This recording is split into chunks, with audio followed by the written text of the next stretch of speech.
ဟုတ်ကဲ့မင်္ဂလာပါရှင်အခုဒါလေးကအရန်တန်ပြီးချစ်စရာကောင်းတဲ့အိမ်လေးတစ်လုံးကိုအယောင်မိတ်ဆက်ပေးမှဖြစ်လို့ဒါလေးနဲ့အတူတူလိုက်ပါကြည့်ရှုပေးပါအောင်နော်အခုဒါလေးရိုက်ပြနေတဲ့အိမ်လေးอ่ะဆိုရင်ရက်ွက်ကြီး20နောင်ခမ်းကြီးရွာထဲမှာရှိတဲ့အာစီတစ်ထက်တိုက်အိမ်လေးကိုဒါလေးက3650ညှိနှိုင်းလေးနဲ့ရောင်းချပေးမှဖြစ်ပါတယ်ရှင်ဒီအိမ်လေးရဲ့အကျယ်ဝန်းရာဆိုရင်40-60ပေါ်မှာတိစောက်ထားတဲ့ပေ30ပတ်လဲအာစီတစ်ထက်တိုက်လေးကို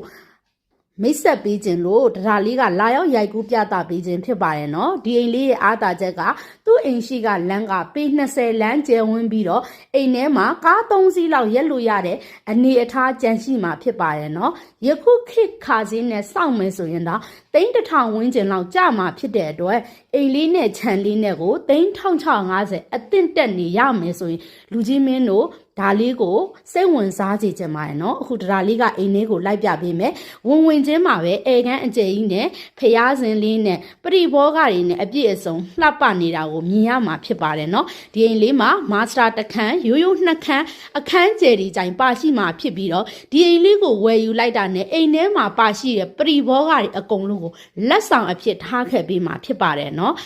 ဒီအိမ်လေးရဲ့အိမ်ခန်းအားလုံးကိုကျွန်းပါကီအကောင်စားတွေနဲ့ပဲခင်းပေးထားတာဖြစ်ပါတယ်เนาะဒီတော့ဒီအိမ်လေးကိုစိတ်ဝင်စားတယ်ဆိုရင်ဒါလေးပြင်ဦးလွင်အိမ်ချမ်းမြေအကျိုးဆောင်ကိုဒါ